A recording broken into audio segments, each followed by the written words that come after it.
First, say that I myself am extremely honored to have the opportunity to say hello and to welcome you tonight to the first of the Chancellor's lectures on the right to know. This privilege was extended to me just recently, and I'm delighted at the opportunity because the first speaker is not only a member of our own university, but a close personal friend of mine. We were graduate students together, and I will pause and not say how long ago.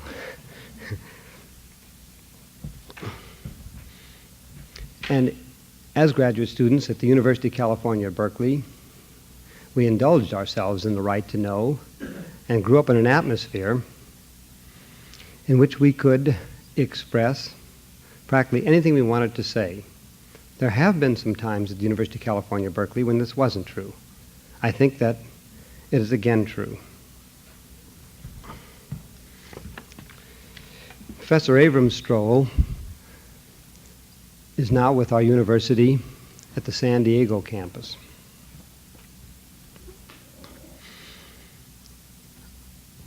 I have not followed him through all of his academic wanderings, so I won't attempt to give a complete history of what happened in those few years since we were both graduate students.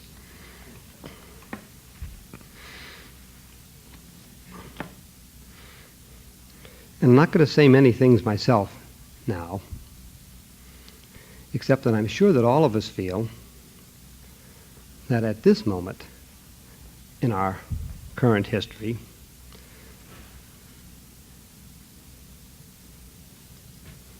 the need to express ourselves on all points of view is more important than it's ever been before. Professor Stroll is going to talk on the meaning of censorship.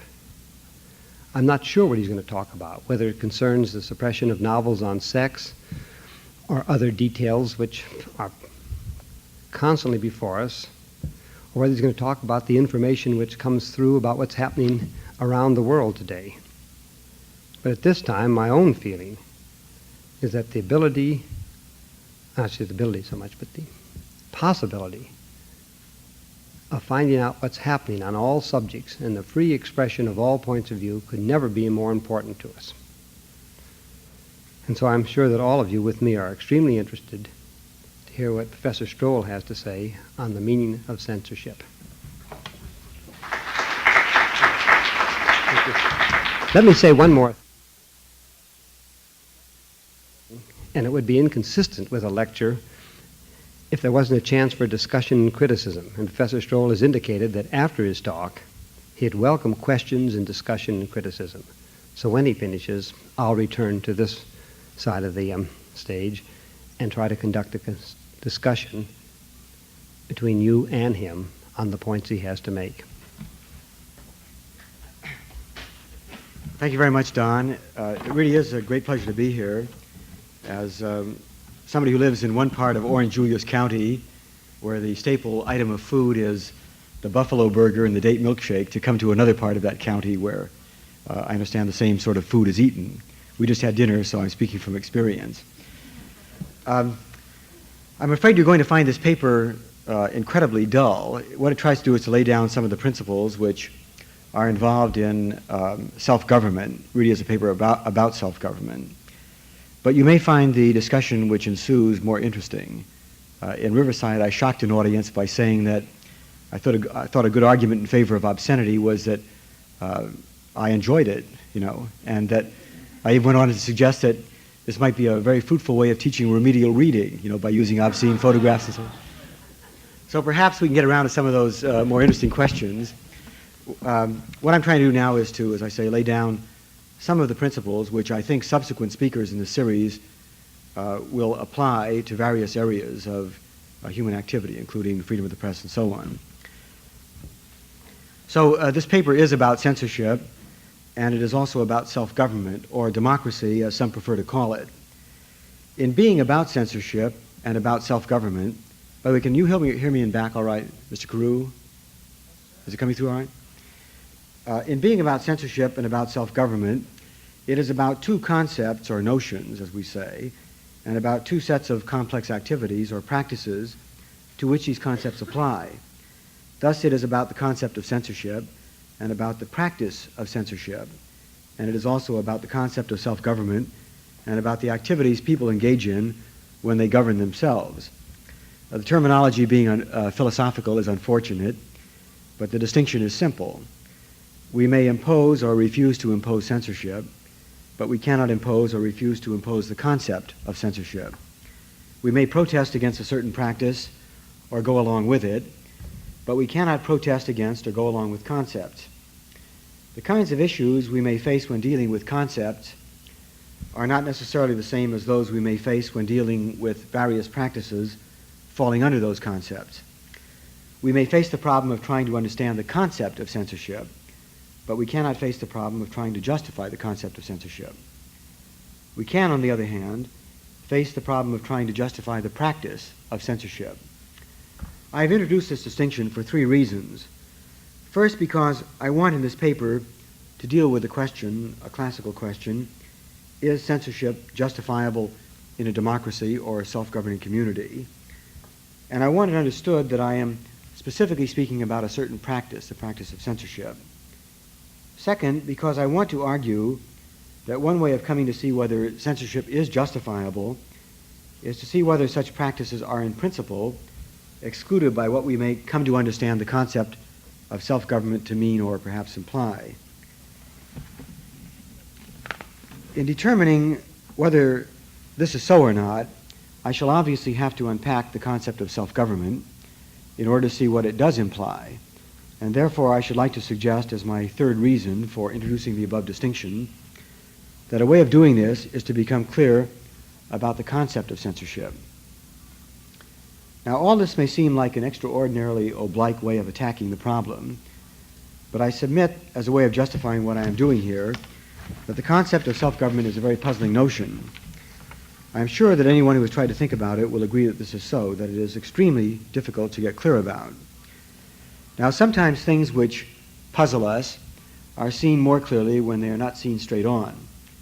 Take the concept of responsibility, for example. This is like self-government, is a notoriously perplexing idea. As J.L. Austin has shown, this concept may be illuminated via the concept of an excuse. Excuses, as you all know, are devices invoked by those who refuse to accept responsibility for what, in specific circumstances, they have done. The concept of an excuse is strikingly unlike, and yet intimately related to the concept of responsibility. Responsibility may be thought of as a coin with two sides. The refusal to accept responsibility for what one has done is one of these sides. The acceptance of responsibility by justifying what one has done is the other. The logic of excuses thus illuminates the concept of responsibility by illuminating one of its sides.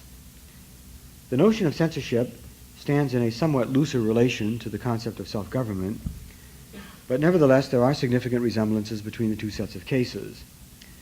When censorship is imposed on the people, it seems that one is imposing government on them.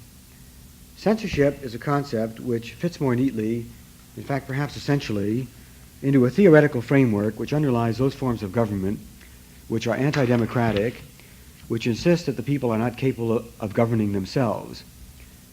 One way of illuminating what is involved in self-government is to illuminate what is involved in the suspension of self-government. And it is plausible, at least at the outset, to maintain that censorship is just such a case. A way of getting at what is centrally at issue here is to focus on a certain tension one notices in the writings of many democratic theoreticians when they come to treat the subject of censorship. Does this tension stem from a latent recognition that a certain practice is in some way incompatible with a certain concept? I think it does. And if I am correct, this tension is the product of the feeling that censorship as a practice is necessary, and yet that it is somehow incompatible with self-government, as these theorists latently or otherwise understand this conception.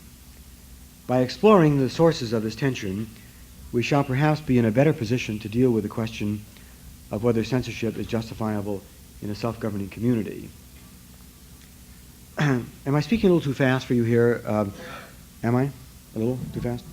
It's a rather long lecture. I don't want to put you to sleep too quickly. A little louder? Okay. One must concede straight off that both the common man and many of the most distinguished advocates of democracy have denied that there is any incompatibility between the concept of self-government and the practice of censorship. They have held that it is perfectly proper in a self-governing community to have censorship, and many of them have then attempted to state the conditions under which the imposition of censorship is justifiable. This is often called the problem of where do we draw the line. But it is also clear that many of these same writers, from Milton to Mill, have issued this denial reluctantly and under great conceptual pressure. Walter Lippmann says, for example, in a very revealing passage, and I will quote Lippmann for a few minutes here, "There can be no real doubt, it seems to me, that the movies and television and the comic books are purveying violence and lust to a vicious and intolerable degree. There can be no real doubt that public exhibitions of sadism tend to excite sadistic desires. Nor can there be any real doubt that there is a close connection between the suddenness of the increase in sadistic crimes and the vogue among mass media of environment. Censorship," he says, "is no doubt a clumsy and usually a stupid and self-defeating remedy for such evils, but a continual exposure of a generation to the commercial exploitation of the enjoyment of violence and cruelty is one way to corrode the foundations of civilized society. For my part, believing as I do in freedom of speech," this is still Lippmann speaking, of course, "and thought, I see no objection in principle to censorship of the mass entertainment of the young. Until some more refined way is worked out of controlling this evil thing, the risks to our liberties are, I believe, decidedly less than the risks of unmanageable violence." Now, Lippmann's caveat, "believing as I do in freedom of speech and thought," is, as I say, a very telling remark in this context. It is one sign of the tension I am referring to. Almost all of the writers in the libertarian tradition have exhibited similar signs of strain. They have obviously felt some pull between the principles which underlie democratic societies, between the concept of self-government as they understand it, and the obvious and realistic need to engage in practices like censorship, which put limitations on the liberties of the people in such societies. A paradigm of a writer's struggles to accommodate these divergent pulls is to be found in Meiklejohn's brilliant, but I think nevertheless unsatisfactory discussions of the relation between the First and Fifth Amendments to the Constitution.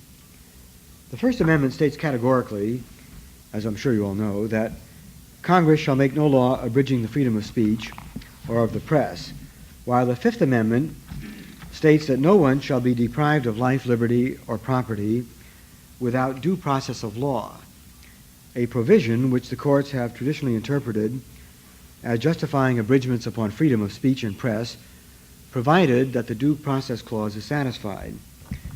The tension I have been referring to thus seems to be built into the very cornerstone of democratic theory as that applies to this nation. Now, this tension is notably absent from the writings of the great theoreticians of anti-democratic forms of government. As we shall see, this is no accident. Consider the following passages from Plato's Republic, Hobbes's Leviathan, and Montaigne's Essays. Early in the Republic, in Book 2, Socrates asked Glaucon, who, by the way, you remember is his stooge throughout this whole dialogue. He says, "And shall we just carelessly allow children to hear any casual tales which may be devised by casual persons, and receive into their minds ideas, for the most part, the very opposite of those which we should wish them to have when they are grown up?"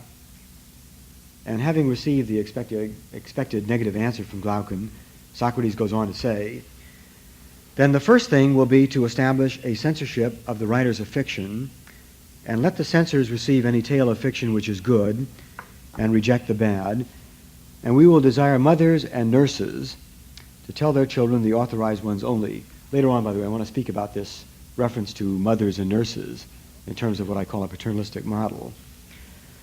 "Let them fashion the mind with such tales," Plato says, "even more fondly than they mold the body with their hands. But most of those which are now in use must be discarded." That was Socrates speaking. And later in Book 10 of the Republic, he says, Yes, I said, my dear Glaucon, for great is the issue at stake, greater than appears, whether a man is to be good or bad, and what will anyone be profited if under the influence of honor or money or power, or under the excitement of poetry, he neglect justice and virtue? We find a similar doctrine in the Leviathan, a work by Hobbes.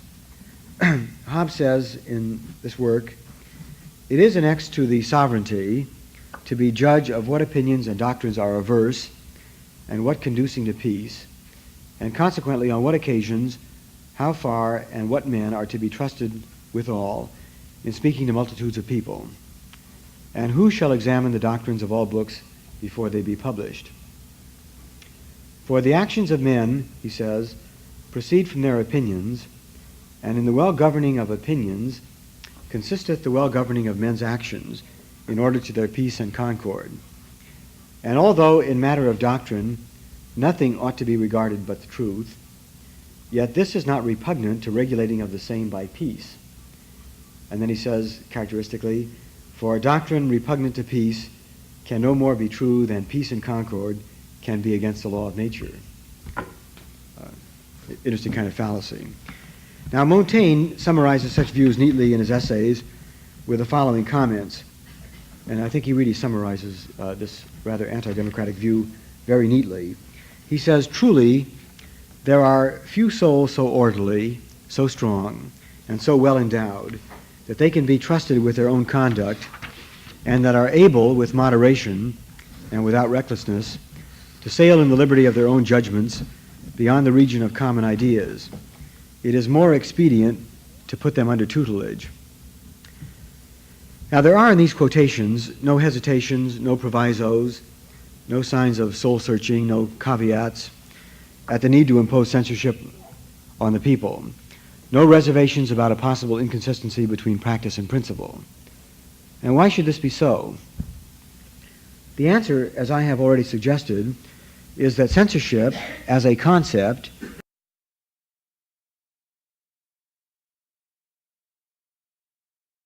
to self-government.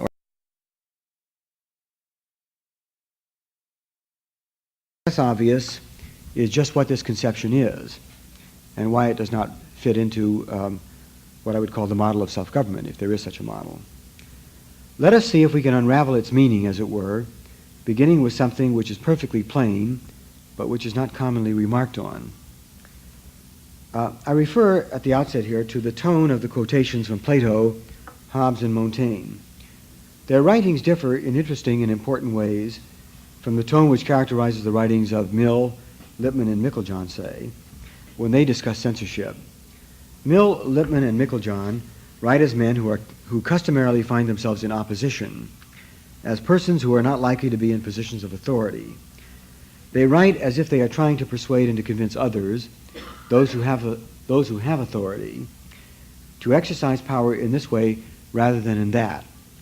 The tone of their remarks is thus strikingly different from the tone of the remarks made by Plato, Hobbes, and Montaigne. These latter writers, each of them, seems to speak from the standpoint of one who has or is likely to have power over others. Each speaks as if the problem of censorship is a problem about how he should use power, although, of course, the specific literary mode such talk takes is always couched in terms of how power should properly be used. It's a very clever device, of course. Plato, Montaigne, and Hobbes write in such a way as to tend to suggest to the reader that their identification is with those having high and powerful positions in society. The problem they pose, and which emerges from such talk, is twofold. How can the offices they fill be used properly? That is, be used to serve the real needs of society?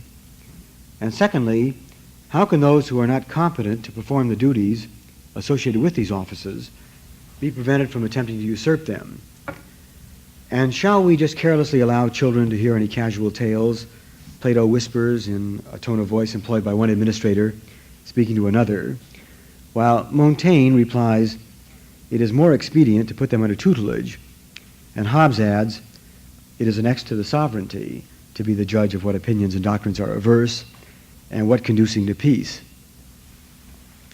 Such remarks suggest that it is the function of government to distinguish what the people may want from what they ought to have, suggest that those who govern are sharply to be distinguished from those who are governed, suggest that those who are governed are not in a position, unlike those who govern, to know what is right or wrong, what will be good for them in both the short and long runs, and are not in a position to act so as to satisfy their real needs. These remarks add up to a profoundly pessimistic view about the nature of ordinary people. It is a view frequently associated with those who govern. It not only suggests that those whom they govern are likely to be unruly, troublemakers, rock the boat, and so on, are likely to engage in activities which give rise to social discord unless they are restrained and guided, but it also suggests that force, if necessary, is a perfectly proper means for ensuring that the majority of men do what they ought to do. This conception of government ultimately derives, I believe, from the conception of society as an enormous family. According to this outlook, the rulers of such a society play the roles normally played by the parents in an ordinary family, while the roles played by those who are governed correspond to the roles played by the children in an ordinary family. The rulers are the parents who know better than their offspring what is good for them. The offspring are young and untutored and immature, and because this is so, they are likely to succumb to temptation and to act in ways which may be self-destructive. Like children, those who are ruled must be restrained from behavior which would be self-destructive if they engaged in it. Such a conception of the function of government thus arises from a model, a picture, and here I do mean literally a picture, which is very simple and very attractive, which seems just right in that it accurately fits the facts of human nature. According to this picture, the father, say, governs his family, not only because of his position as father, with the responsibilities which this office, in quotes, entails, but also because he is more mature, more experienced, more worldly, and more wise than his offspring. It is not merely that the father is in a position of authority by nature, as the traditional phrase, philosophical phrase has it, which means because he is a father, but that because of his superior gifts, he ought to be. According to this picture, the function of government is ultimately to provide for the welfare and well-being of those who are governed. Now this, it appears to me, is the same model which invests censorship with its meaning. In all conceptions of censorship, a similar picture may be discovered. The censor is always distinguished from those who are to be censored. Like the father of the family, like the Hobbesian ruler, or the members of Plato's guardian class, the censor is not to be subjected to the rules which govern those who are censored. Unlike them, he is free to read, to hear, to discuss anything. Unlike them, he is invariably pictured as wiser, more mature, more experienced, and in a better position to know what is right and what is wrong, what should and what should not be done. The justification of the practice falling under this concept is always that such a practice contributes to the well-being and to the welfare of those who are censored, and in this way contributes to the satisfaction of their real needs and to those of the society in which they live. What makes this model so attractive, so compelling, and so persuasive is not only that it seems accurately to apply to such facts, but also that it is immediately comprehensible. We see immediately what it is that the censor is trying to do. We see immediately that he is the solicitous parent concerned about his children. He is the man who turns off the television set when his children have watched it too long. Moreover, the model immediately elicits our sympathy for what the censor is attempting to accomplish. Since he is working for the benefit of those who are incompetent to look after themselves, we tend to empathize with him and hence with the whole institution of censorship.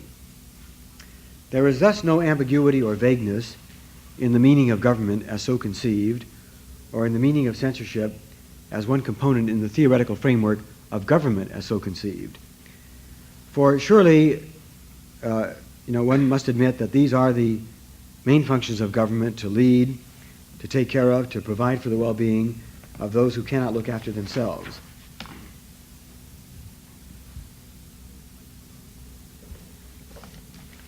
Now, it is quite otherwise with self-government. There is no simple picture, no simple model, which comes to mind when we try to think about self-government. In fact, later on I'm going to argue that not only is there no simple model, there is no model at all for self-government, although there may be analogies which point up the sort of thing that self-government should be, and some of these I will talk about later. There isn't, in any case, any simple model which comes to mind when we try to think about self-government. What is it to govern oneself? And what is it for a people to govern themselves? As the classic question puts it, when the people govern, who are the governed? Who's left over? So on. Is self-government like living alone when all the family has grown up and has gone its separate ways, and now you must do the shopping and the cooking and the making of beds and so on? Well, in a way it seems like that, but not yet quite like that, since society, unlike one's siblings and parents, never does go away. In fact, it's not the kind of thing that can go away. A people which governs itself is not like a man who lives in isolation. Or, the question may be raised, is self-government like self-discipline? That is, bringing oneself against one's will to do what one knows he must do. In a way, it is like that too, and yet once again not quite like that, for the notion of self-discipline is not coextensive with that of self-government.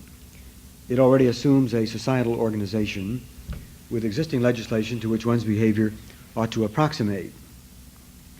But self-governing societies do not find themselves exactly in this position. One of the paramount problems which any self-governing community faces is to pass new and progressive legislation, and not merely to discipline itself to accept, perhaps against its will, legislation which already exists. More importantly, when one fails to be self-disciplined, he may face well-known social sanctions. But who sanctions a society when it fails to discipline itself? What then do we mean by the word self-government? The answer, as I have said, is not obvious. In fact, as I said earlier, the notion is a very puzzling one. And in part it is puzzling just because there is no convenient picture or model which comes to mind when we utter these words. Indeed, it is so perplexing a notion to theorists that some of them have denied that self-government is a meaningful element or component in democratic theory. In fact, some have denied that the notion of self-government is a meaningful concept at all.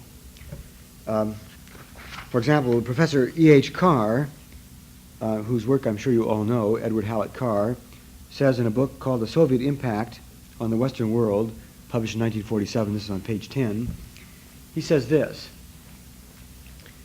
confusion of thought is often caused by the habit, common among politicians and writers of the English-speaking world, of defining democracy in formal and conventional terms as self-government or government by consent. What these terms define is not democracy, but anarchy. This is Carr speaking here. Government, he goes on to say, of some kind is necessary in the common interest precisely because men will not govern themselves. Government by consent is a contradiction in terms. For the purpose of government is to compel people to do what they would not do of their own volition. In short, government is a process by which some people exercise compulsion on others. Now, it's worth pausing a moment to expatiate on the nature of Carr's remarks. They are really quite startling. Carr is saying something much more radical than Mill, for example, when in a famous passage Mill asserts, it was now perceived that such phrases as self-government and the power of the people over themselves do not express the true state of the case. Here Mill is denying that a practice which supposedly falls under a certain concept really does fall under that concept, that nations which profess to be self-governing are really not. But it is clear that such remarks presuppose that the concept of self-government is a perfectly intelligible one. Otherwise, how could one know that the practice of a given nation had deviated from what it was supposed to be? But Carr's remarks are much stronger. He is denying that there can be such a concept of self-government at all, or to put it in a somewhat different terminology, he is maintaining that if there is such a concept, it is internally inconsistent. It is clear from Carr's statement, the statement that government is a process by which some people exercise compulsion on others, that he has wholly bought the paternalistic model I have described above. For him, government does not mean persuasion, guidance, education, pressure even, but it means something like compulsion. Now, it is a long slide through this set of terms, but Carr takes it, and he takes it, I am convinced, because, like many theorists, he is a victim of the paternalistic model of what government should be.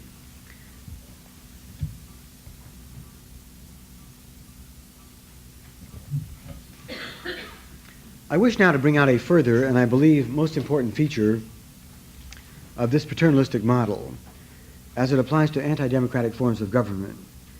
It is characteristic of this model that it not only disposes those who are gripped by it to speak about the needs and the real interests of those who are governed, but also to speak about the devices for ensuring that the governed will act in ways designed to satisfy their needs and promote their interests. This is part of the model which leads writers like Carr to speak about government as synonymous with those processes in which some people exercise compulsion on others. But it is characteristic of the model that it tends to make one speak in quite different ways about the needs of those who govern and the needs of those who are governed. In fact, and also about the devices for ensuring that the governors of society will act in terms of their real interest, as distinct from the way the governed will act in terms of their real interest. This is, of course, wholly understandable once we grasp the inner logic of the model. It should speak, one feels, about the needs of children, of the young, of the immature, especially about their needs to be moved in the right moral direction. But the model does not speak about the needs of the parent in a comparable way. Instead, the parent's needs are referred to indirectly, in fact, covered up by such phrases as, which describe the parents by, as saying that the parents are mature, wise, experienced, knowledgeable, educated, and so on. What the model intimates is that if one is mature, wise, experienced, and so forth, one will know what is in his interest and also will act in such a way as to maximize his chances of achieving it. These points come out very clearly in the Republic. There, Plato assumes that if the guardians have knowledge, they will act virtuously. Accordingly, he assumes the connection I have mentioned, namely that those who know what is in their interest will act in such a way as to maximize their chances of achieving it. The central point I wish to make here is that not only is this connection not argued for, but assumed, but also that the devices for guaranteeing that the governors of society will act virtuously are wholly different from those designed to achieve this result for those who are governed. And this is why, not even in the work of the most anti-democratic theorists, that is, these devices are different with regard to censorship, is there any suggestion that censorship should be imposed on all the people in the society upon governors and governed alike. For censorship, as I have pointed out, is one of the devices invoked for ensuring that the governed will act virtuously, but it is never invoked for ensuring that the governors will act in that way. There are two further features of the model which I think are worth mention. The first of these is that the model serves and has served to maintain class distinctions in society, and accordingly to maintain the status quo of those societies which contain such distinctions.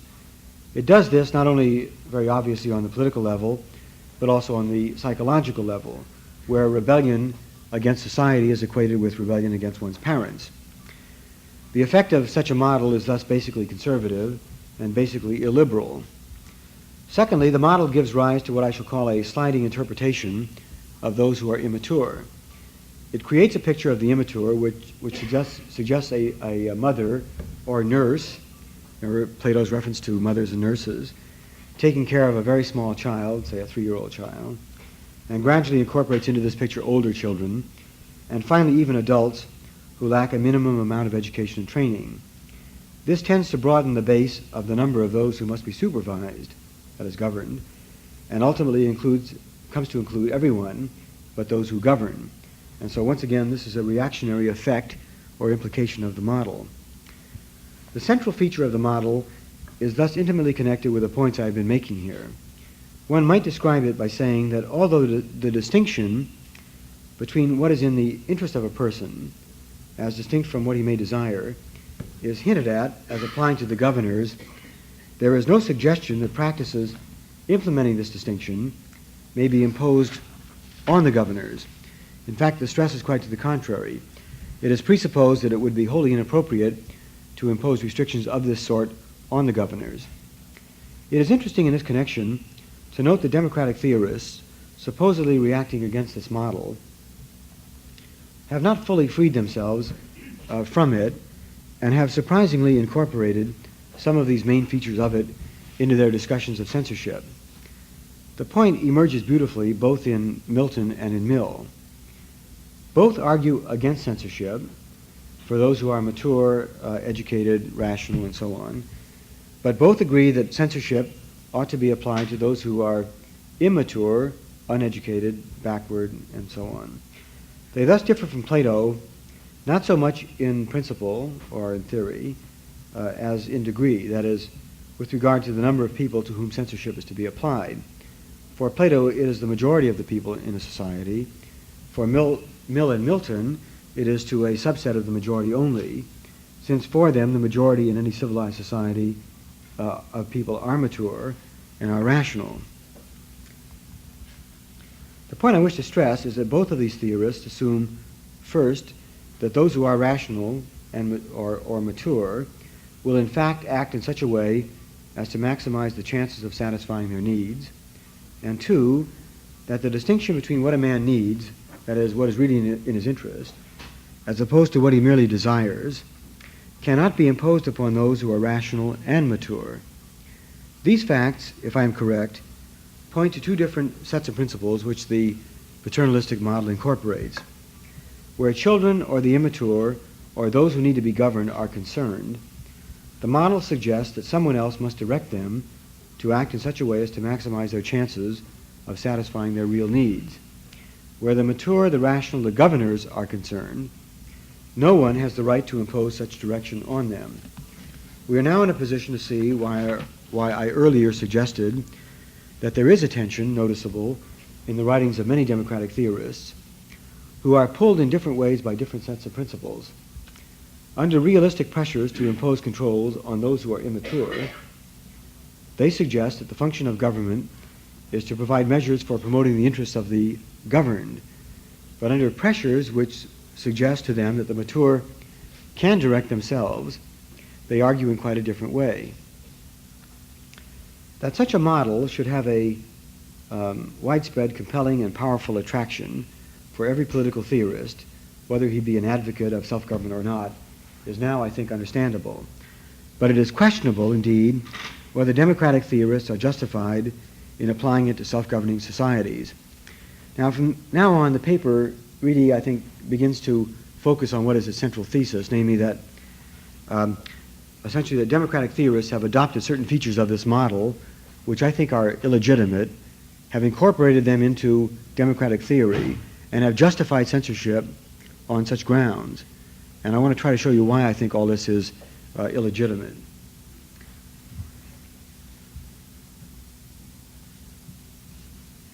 I must apologize for such a lengthy introduction, but I think the paper now becomes more interesting. There is nothing in democratic theory, as I understand it, which requires that those who govern must be rational, must be mature, must be educated, must be knowledgeable, and so forth. That these notions have been incorporated into democratic doctrine is mainly, according to my view, the result of a mistake issuing from the all too easy but very natural acceptance of this paternalistic model. For it is the model which gives rise to the belief that parents must be in a position to make informed decisions for those who are incapable of making such decisions themselves.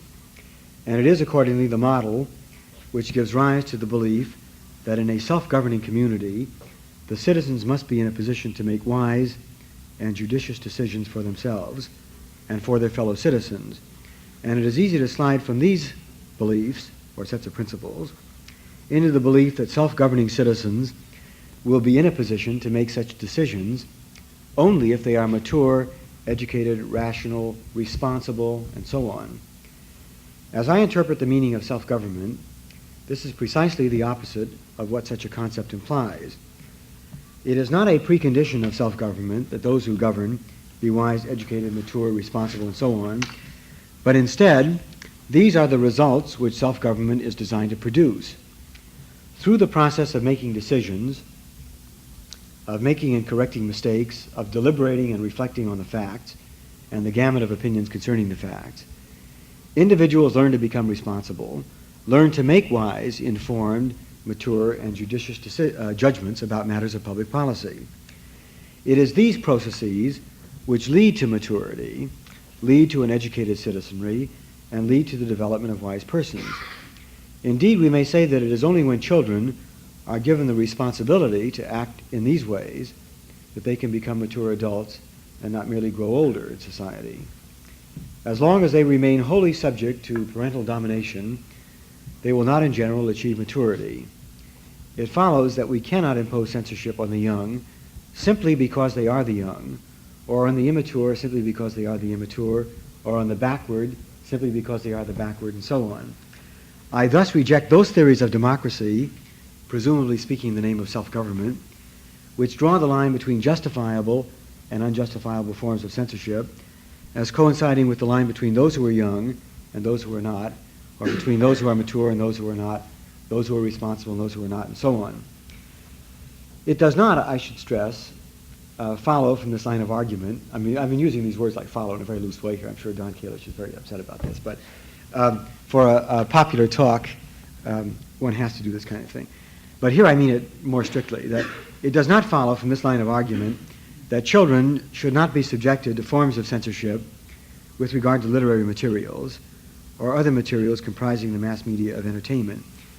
That they should not be subjected to censorship would have to be established independently, I think, of the above line of argument. But it seems to me a strong point in favor of arguing that they should not be subject to censorship, that is, in these areas, on the ground that however distasteful certain of these materials may be to some people, and I should say right away that they are not distasteful to me, and I mean, I'm talking about obscenity and so forth, they nevertheless have educational value in a broad sense of that term to anyone who is exposed to them. They widen the horizons of those who are exposed to them, even if such a widening is in certain ways undesirable. It is only if children, in my opinion, can be put into a position where they themselves can choose in terms of their own developing experience between what they believe to be of value and what they believe not to be of value, that the process of turning them into mature individuals, into the kinds of citizens we ought to have, can take place. I thus feel that the line of argument I have been advancing creates a strong presumption that there should be no censorship of literary or quasi-literary materials of the sort I have described. If this position can, in fact, be defended, as I believe it can, it follows now that those democratic theorists who have attempted to draw the line between what can be justifiably censored and what cannot be justifiably censored as coinciding with the line between those matters that affect discussion and decisions about public policy and those that do not, with mass entertainment falling on the censorship side of this watershed, are again unjustified in drawing the line at this position. Maybe I should stop for a minute to explain what I'm talking about here. Theorists like Meiklejohn, Joe Tussman, whom you may know, a good friend of mine, I disagree with him about this point though, although I must admit that he's thought much more profoundly about these subjects than I have, argue that that with regard to those matters that affect decisions about public policy, for example, our policy in Vietnam, or fluoridation of water, or anything, there should be no censorship at all. But they imply, these theorists do, that on matters which do not affect, that is, on issues which do not affect matters of public policy, then censorship in some cases may be perfectly justifiable. And in fact, I think Joe goes for this. You saw that Walter Lippmann, in fact, defended such a view with regard to the censorship of the mass media of entertainment. Meiklejohn has never actually said this, but the whole thrust of his argument, is in that direction. Now, my view is that this is wholly unjustifiable, namely that, in my view, you cannot draw the line between what is justifiable in the way of censorship and what is not, as coinciding with those matters that affect public policy. And I've tried here to suggest reasons, although very quickly, and I would be glad to expand on these, why there should be no censorship of literary materials of any kind. And by literary, I mean literary in the broad sense, any kind of art or mass entertainment and so on. This paper is mainly directed toward laying down the principles that govern matters of public policy, but I will be glad later on, if somebody asks me about this, to talk about obscenity and such matters. There will be later lectures on this subject, as you know. However, let's come back to what I'm talking about essentially here. That is this model, which I've described as a paternalistic model. I've said here that the paternalistic model not only illicitly creates a disposition on the part of democratic theorists to make maturity, adulthood, rationality, education, responsibility, conditions for allowing people to govern themselves, but it is also pernicious in another way. It tends to inculcate the view that wherever there are rules which govern the behavior of people, which impose limitations on what they can do or know, that such regulations or limitations are to be counted as forms of censorship. The model irresistibly suggests that when a father limits the number of hours his children may watch television, that he's acting as a censor under those conditions. But I think, at least in my judgment, this is wholly mistaken. It is not only mistaken in the obvious sense that it fails to distinguish those invasions which result in the removal of material from the public domain in toto from those which result in the removal of material from private domains, like turning off a television set for a given child. But this view is mistaken in a much more serious way, I think. And perhaps I can bring this out as follows. I take it as obvious, like it's a theorem in modal logic perhaps, that not everything which is known by someone ought to be known by everyone, or ought even to be generally known. That might be harder to formalize. My physician, for example, clearly has the right, in carrying out his professional duties, to inquire into those matters, intimate though they may be, which affect the health of his patients. I do not have the right to know what is in his private files, nor should such information be put into general circulation. There may be, of course, circumstances in which such information ought to be exposed to public view, but they will be clearly exceptional and do not affect the principle which I am advancing here, namely that society does and ought to put limitations on what may be generally known. But it is a serious mistake to think of such limitations as always counting as cases of censorship, although the model produces a disposition to think of them in this way. And so I might say here again, interpolating a remark, that those rules, let's say, which exist in the United Kingdom, which affect or which apply to the conduct of the press with regard to the defendant in a criminal trial, are often referred to as cases of censorship by American advocates. I mean, American barristers and jurists and so on. And this seems to me to be quite a radical mistake. My view is that as long as information can come out in a public place under wholly, formal circumstances, that is, can be known by the general public, then you do not have censorship if you control the conditions which limit the transmission of such information or its dissemination. And it seems to me those laws which govern what newspapers can say about a defendant before a trial or during the trial, those laws do not count as cases of censorship, although they're often described as such. Anyway, without producing a long set of cases and discussing them in detail, things I cannot do here, obviously because of the press of time, the point I'm trying to make here is perhaps less telling than it might be. What I simply submit, and I agree that this is done in a lamentably general and abstract way, is that many limitations upon what can be known or done are illicitly assimilated to cases of censorship, and that such assimilations arise because of the power which the paternalistic model exercises over us. I have argued up to this point that censorship is a practice in which one person imposes his views upon another, and I've tried to suggest that both in the areas of public policy and in literature, such an imposition is inconsistent with what is meant by self-government. I should now like, before turning to a positive account of what I understand the concept of self-government to mean, to say one other thing about this point, perhaps to reinforce it. I have commented that, although the distinction between what is in the interest of a person as contrasted with what that person desires can indeed be made within a self-governing community, it follows from the concept of self-government, as I understand that concept, that no practice implementing this distinction can legitimately be imposed on the people of such a self-governing community. It's a long sentence, but I hope you follow it. Anyway, the point I want to make here is that the key word is the word impose. What I'm suggesting here, in fact, I'm saying something stronger than a suggestion. I contend, in effect, that it is always illicit to impose such practices on a self-governing community, even in those cases where it is clearly in the interest of such a community to do so. That is, where censorship, in fact, may in fact work to the welfare of the community. By the way, I'm not here speaking about, of course, about something like military censorship, which in fact is the only justifiable form of censorship I can think of. I'm talking about censorship with regard to matters of public policy. But to say all this is in no way to deny, and this is the point I want to make, that the people may choose to regulate their own activities. I am not arguing for anarchy or for societal relationships which are wholly permissive.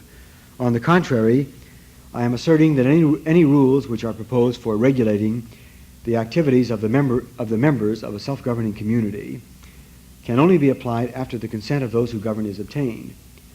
I take it that this is what democratic theorists traditionally have interpreted the phrase government by consent to mean, a phrase which, as you know, Card did not seem to understand.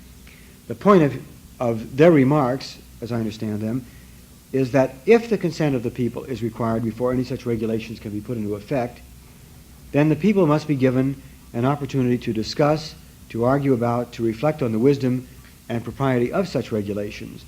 And this presupposes, in turn, that such discussion must be free and untrammeled, and hence exclude censorship as a practice before the regulations are put into effect. A people which knowingly and after reflection adopts a set of regulations for governing themselves is not imposing such a set of regulations upon themselves. All this, however, raises a very profound question. The question is, or set of questions might be put this way. If it is always illicit to impose regulations on themselves, how can the members of a self-governing community be sure that the legislation they adopt will be such as to promote their real interests? How can they be sure that government of and by the people will not degenerate into anarchy or into the obsessive pursuit of that which is cheap, immediately compelling, and of no permanent value?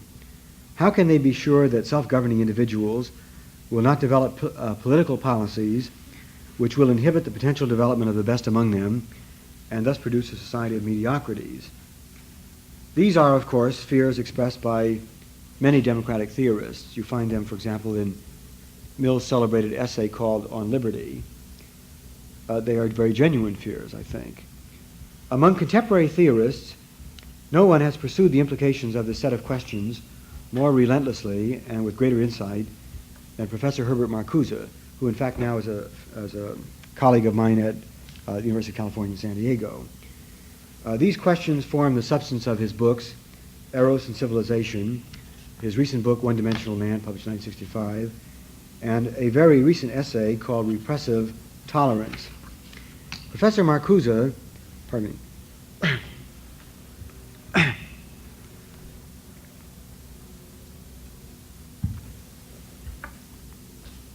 Professor Marcuse, like Mill, rejects the view that government can or should be wholly permissive.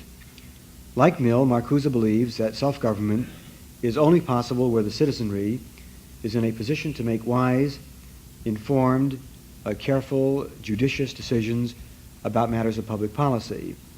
But unlike Mill, he does not believe that adulthood is both a necessary and sufficient condition for arriving at such a state of affairs. On the contrary, he insists that the majority of men are incapable of making wise decisions, and that this is so because they are conditioned by those repressive devices in modern society, among them the media of mass communication like newspapers and so on, in such a way that they are not in a position, as I say, to make decisions which will work in their real interest. He thus insightfully reverses the traditional view of the relationship between censorship and democracy, a view I have been expounding and defending here, and which I will defend in the concluding moments of this paper.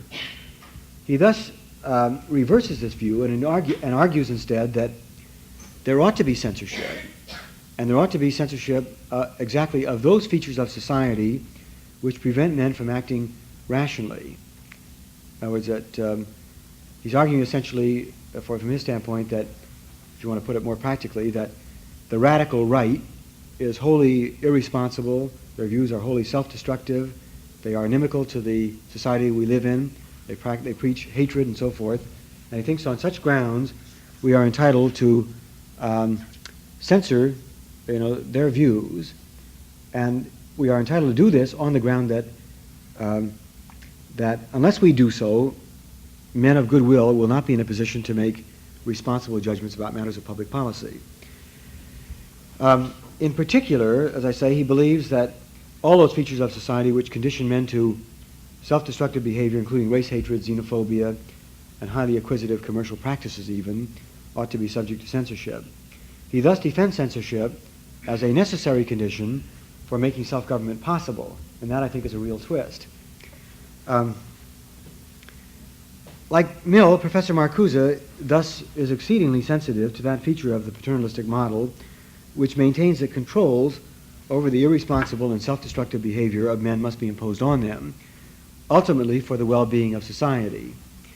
This is a view which unquestionably rests on a realistic appraisal of contemporary society and the conduct of men in it.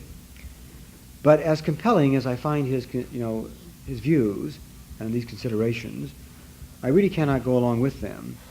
Not only do I find the classical question, a very old question, but very difficult, the question, who should the censor be, wholly unanswerable in his terms. If you get the radical right censoring the radical left, then we're really in trouble. But there are deeper considerations stemming from the notion of self-government itself, which lead me to quite a different position. And I'd like to now turn to these other considerations, and these will form essentially the concluding remarks in this paper.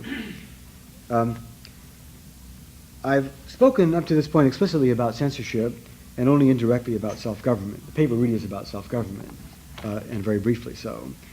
And I would like now, I think in the concluding moments of this paper, to say a few words about the meaning of this term. I hope it will be understood, of course, that these remarks, like many which have preceded them, are way more abstract than they ought to be and way too brief. And they would ultimately have to be defended by detailed considerations. But just let me say this in any case. As I see it, the term self-government, by the way, it's more convenient here to speak about the term rather than the concept, but my remarks, I think, can be made to apply to the concept as well. This is a technical matter. But anyway, the term is what I shall call a quasi-excluder. By an excluder term, I mean a term which has no positive meaning, but which takes its so-called meaning, or meaning in quotes, from what in certain contexts it excludes.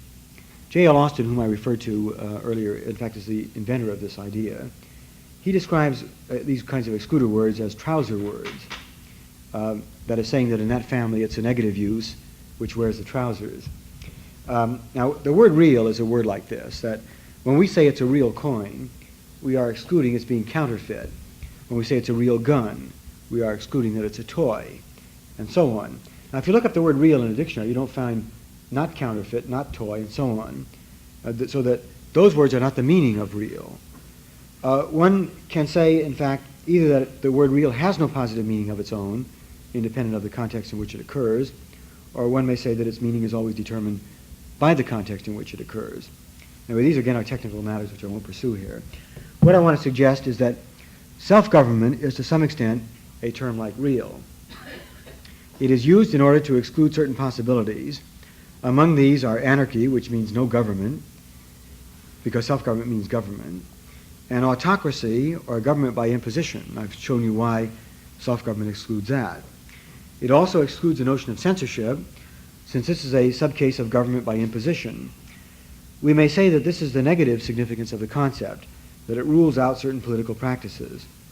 But the term also has, the term self-government, also has a positive component, and in this way it differs from real, which doesn't. And this is why I've called it a quasi-excluder rather than an excluder. Now, it's difficult to describe this positive component of its meaning. In part, it is difficult because there is no simple model, as I said before, which can illuminate it in the way in which the paternalistic model illuminates the concept of censorship. But let me suggest an analogy which may help us to see what is involved in the concept of self-government. I have argued that it is the purpose of self-governing communities to perform an educative function. It is through the very process of governing, and even anti-democratic theorists like Plato have seen this, I think, very clearly, that one can achieve maturity and maximize his chances for self-development. Institutions which are self-governing are thus analogous to, and in their deepest sense are, I think, educational institutions. If they have a parallel or are comparable to something, it is to a university when such an institution is thought of as a community of scholars. In such a community, and here I include students and administrators, as well as faculty or even teaching assistants, which may make Don very unhappy, ideally all decisions for the regulation and operation of the community ought to be taken in concert by the members of the community with the aim of educating its members. Here there should be no talk of imposing rules from above or imposing regulations, even if the aim of doing so is to work in the interest of the members of such a community. Whatever rules are devised should emerge from the cooperative and deliberative efforts of the members to arrive at those policy decisions which, when implemented, will work in their real interest. This must involve the opportunity to get at all the relevant facts, full opportunity to discuss them without prejudice and bias, and exempted from extraneous pressure. And all these things imply the lack of censorship, that is, any a priori determination of what the members of such a community should be exposed to. The very involvement of students and faculty in the problems of drawing up rules and regulations designed to promote the real interests of their members is itself the highest kind of educational activity. In order to make such a community viable, in order to achieve the proper kinds of rules, and in order to work for the betterment of its citizens, the membership must be given unlimited and untrammeled opportunity for free discussion. I therefore suggest that the positive content of the notion of self-government is that it involves educative activities of the sort I have described, and that this is true whether we are speaking about a university community or the wider community of which it is a part. It is in terms of this conception of self-government that I reject views such as those advanced by Plato, by Hobbes, by Professor Marcuse, and others. The hope, in my judgment, of a self-governing community must lie in those cooperative educative activities which will turn those who are immature into responsible members of the community. I don't think this is, of course, in all cases possible. I think we take a tremendous risk, but it's worth taking, which will bring these people to the point where they can separate out for themselves what is desirable from what is not. In this way, self-government provides an alternative both to imposition from above and to anarchy.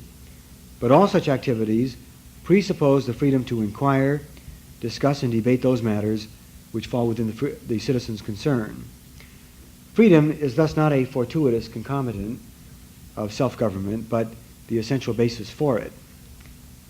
Allow me to conclude with a quotation from the writings of a dedicated civil libertarian, the late Professor Alexander Meiklejohn, who was president at Amherst, as you know, and who died in Berkeley not so long ago, and who says on this matter of freedom of speech and its relation to self-government the following, and I commend his words to you.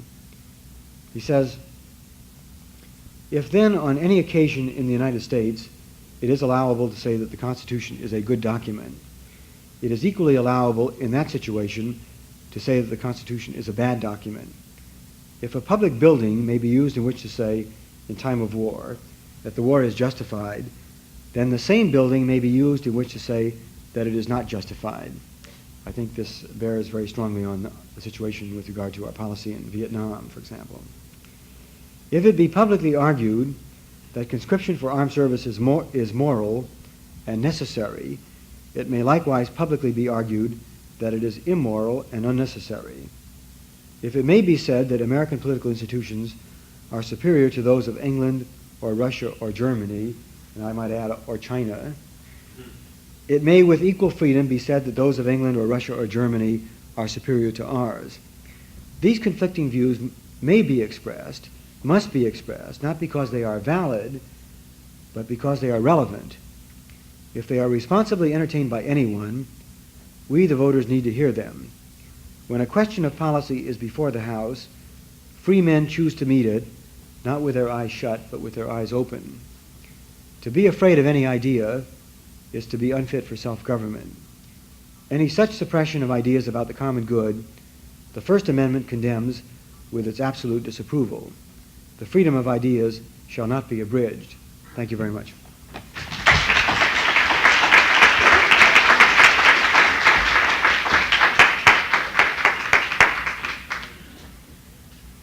Thank Professor Stroll for an extremely provocative talk, and one that raises many problems and perhaps raises some questions. So he will now entertain questions. Yes? Well, I hope my comments won't indicate that you defeated yourself by quoting from a colleague of yours, whose name I've forgotten, but Herbert Marcuse, yes. yes, he suggested a valid area of censorship of those forces in our society which prevent people from becoming mature. In other words, condition people to moronic levels, such as the Hearst press. That's exactly what he's talking about. TV shows and so on. I find myself very strongly in sympathy with this particular I think suggestion of valid censorship. As the father of a 7-year-old boy, I have this problem. He has developed certain psychological characteristics that exactly mimic certain TV characters. The wise, smart-alecky, slick Bugs Bunny.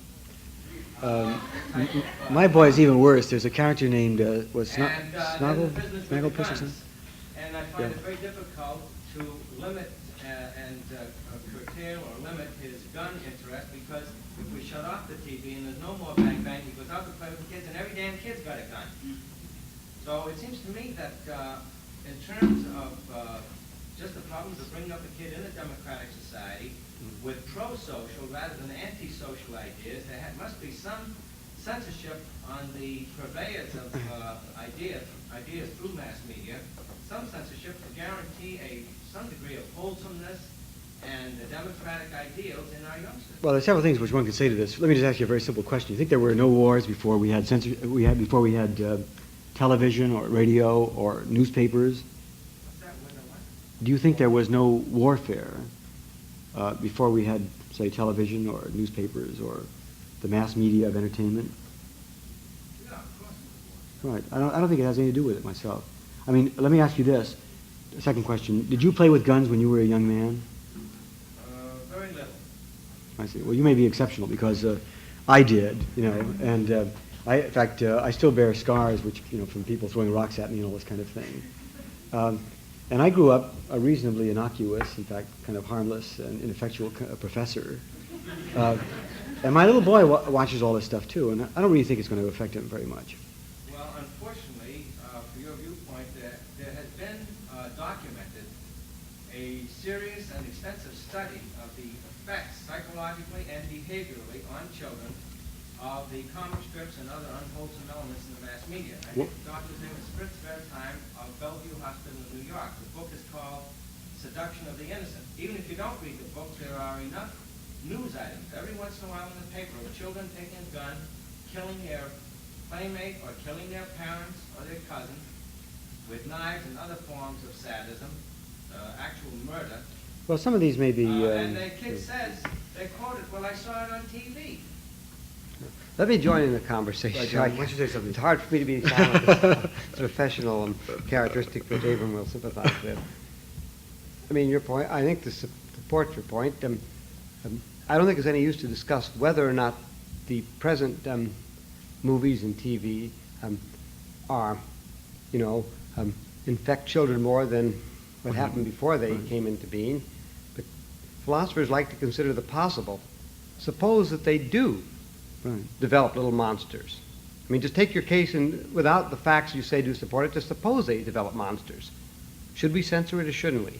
I think that we should not argue whether or not the present movies do make monsters out of our children, but if they did, would that be an argument for censorship? We're going to make Professor Stroll work hard for his dinner tonight. I'm one of the philosophers who doesn't like to consider the possible, but what is actual. I can see that though we went to the same school at the same time, we've...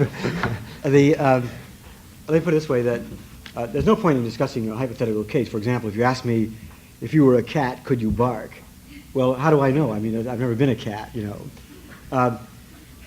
I'm more interested in the question of, what the facts are. And as a matter of fact, I think the facts in this area are disputed. Now, I have read quite a bit of psychological literature on this subject. In fact, I have now read quite a few comic strips, because my son does, or comic books, and I don't think that all of them are unwholesome. In fact, I think that they provide a form of, many of them, of adventure literature, which in fact teaches a lot of kids how to read. Superman, for example, or to take Superman when he was young, Superboy. These things are really exciting for kids, and as a matter of fact, they have all these ideals of American society, virtuous women, strong men, people who are dedicated to the ideals of democracy and so on. They're really in some ways admirable. Now there may be a lot of stuff which is not, but there is absolutely no evidence, in my view, that any exposure, any of this material, really conditions anybody to anything. For example, when I was a young boy, I used to babysit for my brother-in-law, who was a city editor of the Oakland Tribune at that time. And he had a tremendous collection of esoteric literature, most of which was semi-erotic, in fact, some of which was very erotic. And so I used to, I didn't exactly pay him to babysit, but I was always available, And I can remember slobbering over, some of the works we read today, like Fanny Hill and so forth. And I don't think it really, radically affected me as an adult. In fact, I've now gone back to read some of those works because I have this interest in censorship. And I must say that, and sadly, that I can't get through this stuff now, that my eyelids begin to droop after about the second whipping and all that kind of business. And, it's just boring. Yeah. What censorship are you in favor of? I personally am in favor of none. I mean, I think the only time we ought to have, I don't think there should be any censorship of literary materials or of any matters involving public policy. Now, I'm not quite sure whether to call the following sort of thing censorship, but if, for example, people are in a military, in a zone which is militarily sensitive and are sending letters out about the troop movements and this kind of thing, then that should be censored, I think. But Is there some sort of religion censorship? no, Criticism? no.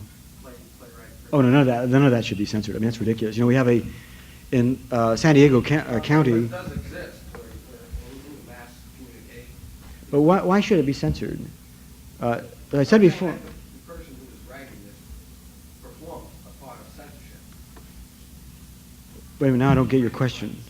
Writing a criticism of a play like Ray Brooklyn, what's that, something like that. He tells you what you should see, what you should not see. Oh, no, that isn't Of course, censorship. you have your choice. No, in fact, you mean adverse criticism? Yeah. Or criticism just in general? No, that isn't a form of censorship. I mean, now I think you're being too subtle. I said before, there are many things that look like censorship, but which are not. And that would, I think, fall in the category of those things which may look like it, but which are not. Well, not getting full back censorship. No, but I mean, see, censorship it would be a case where you couldn't put the play on, let's say the stage, and the public is not allowed to see it. Or if the newspapers, who normally, let's say, engage in reviewing such a play, suddenly decided not to, I think one could then say that they were censoring the play in a certain way. I'm not even sure about that. I doubt it as much. Here's a question. Yeah. Should there be censorship of someone who wants to recommend, say, dangerous drugs or narcotics or LSD or some other vice which he generally regarded unwholesome? Like recommending television, pay television, say? Someone wants to recommend the use of LSD because of its purported technicolor insight you might get and hallucinations in it. I certainly don't think they should be censored for wanting to recommend that. I mean, can you think of any good reason why they should be? Or someone wants to, let's all go out and smoke marijuana. Good idea. Can this, in other words, this purports to say, But why do you think it should be censored? Why do you think people should be censored for saying that? well, can we make the assumption that some things are harmful? Well, of course. I mean, I'm not so sure marijuana is harmful. I've never smoked it myself, but I've talked to people who have, and they tell me it's not very harmful. In fact, it's probably less harmful than smoking cigarettes if you cut down the quantity, and certainly much less harmful than things like like alcohol. I mean, alcohol really is harmful not to the body, but to the society we live in. That people who get drunk go out and kill each other with cars and so forth when they're drunk and so on. But it's not marijuana itself. It's in the context of a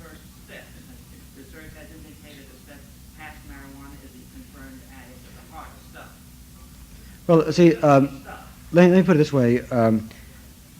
I haven't really decided whether I believe that there should be laws against very serious drugs, highly addictive drugs like, say, heroin. I haven't decided whether there should be or not.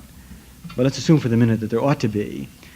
Even granting that, why should one be censored for suggesting that people smoke these drugs or use these drugs, I should say? Even if it's illegal to do this, why should people be censored from suggesting people do things that are illegal? Yes. Isn't there a difference between social regulation and censorship? Sure. That's what I was trying to bring out. Why don't you answer a question, Don? No, I'll call on the gentleman back here. He looks like Vincent Mate. Well, I like that if you think that it's at all practical to eliminate censorship in any way. Do you think it can be accomplished? Well, this is something which really bothers Marcuse because this is a rather long story, as a matter of fact. You've raised, I think, a very good question, a very tough question. Marcuse holds that that one can't start from the kinds of assumptions from which I've started and talked about democratic theory. You have to start from the assumption that there is and always will be censorship. And then the only question is, how can it be used fruitfully for society? That's his view. Now, the trouble with that view is that there are several troubles, but one of them is that he builds so much into the notion of censorship that for example, let's say the kinds of things that we would not ordinarily call censorship are called censorship by him. For example, if a radio station does not mention an important news story on its newscast, he regards that as a form of censorship, whereas I would not. Provided the material is available somewhere appropriately in the public domain, then you don't have censorship. I mean, that is, you do have, for example, I think mostly because they're interested in making money and don't read very widely, you have an awful lot of news left out of newspapers, It's more important, for example, for somebody to describe, let's say, the biggest calf born in Wainimi, let's say, in the year of 1965, than let's say to report some very major speech by, let's say, a left-wing senator or something like that. But I don't regard that as censorship. Now, Marcuse does. So he regards that as censorship. So, in my view, in fact, there is censorship in our society. I don't think there's very much of it. I think it's growing, as more. There is a tremendous amount of resistance to allowing certain views to be disseminated, but that resistance does not constitute censorship. It constitutes kind of political pressures, essentially. So I think if there is censorship, it's fairly minimal in this country. There is more now because of our involvement in Vietnam. There's a lot of stuff which is now hidden that the government refuses to bring out. Reports by high government officials about what is going on in Vietnam. They won't bring this material out. And there I think they're wholly derelict in their duty because that material is relevant to the kinds of decisions we make about supporting the policy in Vietnam and so on. See, but it's also that part that does it in the sense that you have censorship not only by government, but you have censorship by all kinds of groups all the way down the line. And as long as you keep matters out of the public domain from the media that are generally accessible, you want to have it all the time, aren't you? Yeah, well, this again is the same question. You see, there's a very interesting discussion of just this point with regard to the League of Decency and its activities. I forget exactly where it is now, but where they did this. But they went on a systematic campaign to get obscene books removed from bookshelves in a certain city. Call it Hartford, Connecticut. If it didn't happen there, it should have. And they were very systematic and very determined and very persistent in this effort. Now, I don't know whether or not to call that censorship.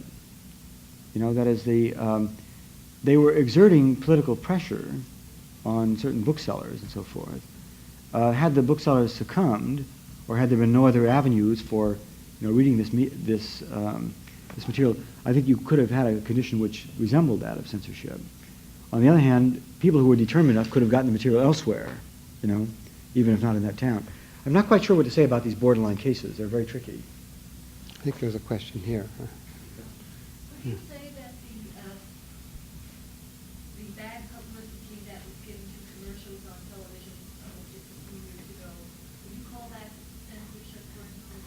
Certain gimmicks that were used to enhance the product, like using wine instead of coffee because there's more smoke is emitted from the wine. Would you call that censorship when they said you can't do things like that?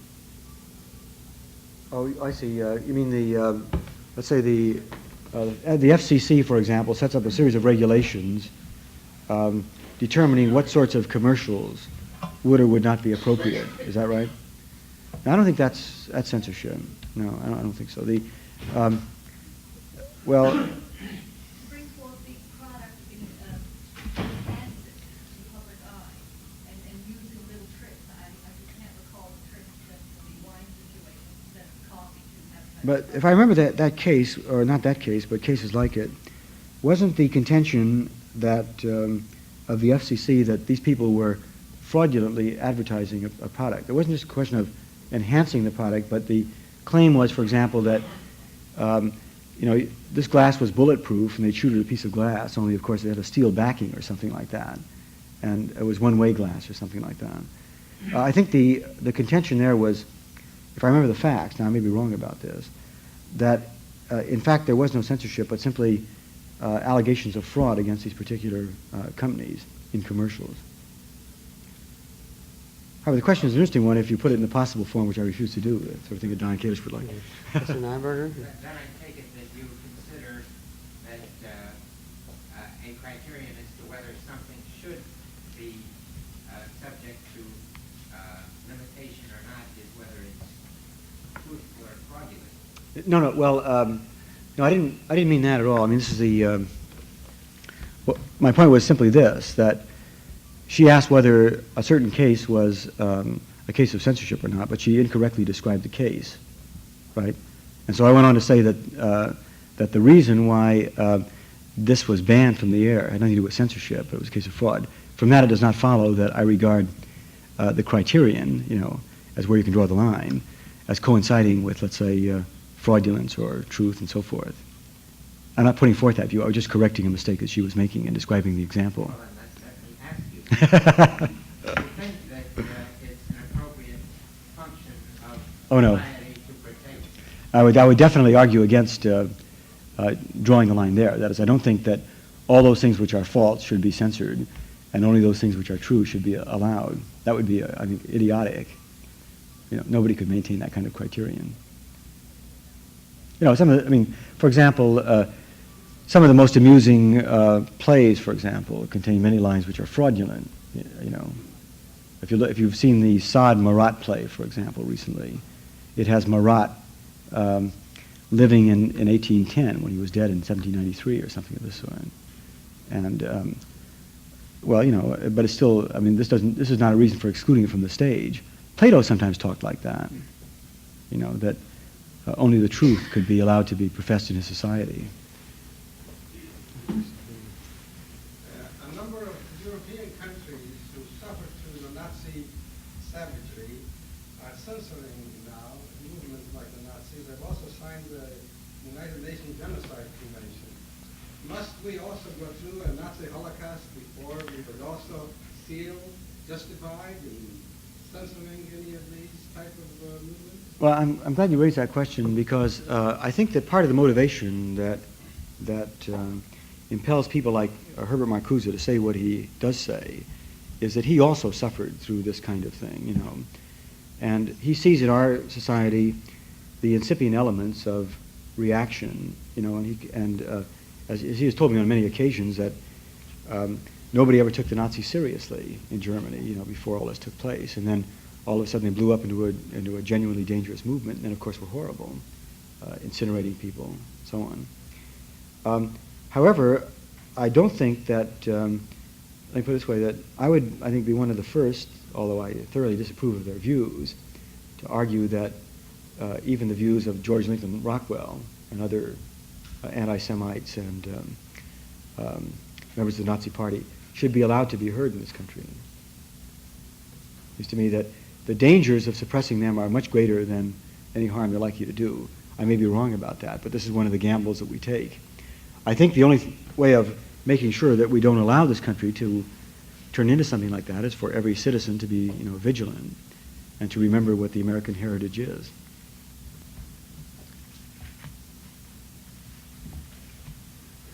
Without being a censor, which is difficult, I think we'll probably have, this will be the last question. There's a further aspect to your apology for the character of the mass media with all its violence and sadism. First of all, I think your apology for it in that it didn't harm you as a child is invalid. I don't think one's personal experience can be a blueprint or formula for recommending something for society as a whole. There are people who have not died from lung cancer from smoking. I agree with This does not deny the thousands who have died from lung cancer. Secondly, there's this aspect which unfortunately I'm unable to document with factual proof, but there's enough knowledgeableness on your part to recognize it. The elements within the mass media, that is the press, the comic strips, and the TV, who are very strong for their particular type of presentation with crime and the untouchables and the violence and all that, they are the first ones to censor or be in favor of censoring intelligent programs, what they call egghead programs. Right. They're very contemptuous of anything that's intelligent and educational for the public. As a By the way, matter of let me fact, stop they're you there. Now, producing their stuff precisely to waste time and keep the American public from maturing intelligently. okay, but now let me stop you there. I mean, the point is that this is a very good argument against censorship, of any kind. Or just give me a very good reason why we shouldn't have censorship. Is that right?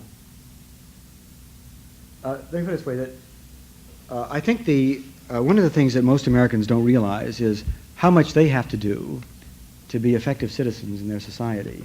So you lie back and you just sit there and you groan as they put on, one B movie after another, and nothing is ever done about it.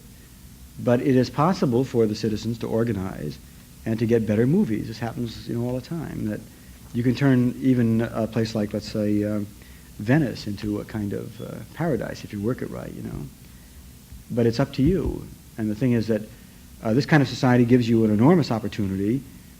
Unfortunately, the people who are dedicated to the commercial exploitation of society are the ones who are active, and they're the ones who win out, essentially. But on the other hand, there are things that are good if people are determined enough to support them, like KPFK and so on, Yeah.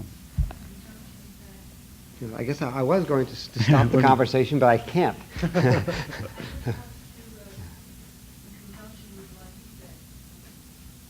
People talk about censorship of movies, the movies that are making the most money, and I know because I was in the industry behind the scenes. The people who are making the most money are the ones who operate these theaters, sell these pictures, these nudie pictures. They make the most money, and there are records to show that. And a very famous producer, I've heard him speak one time. We went through this discussion before.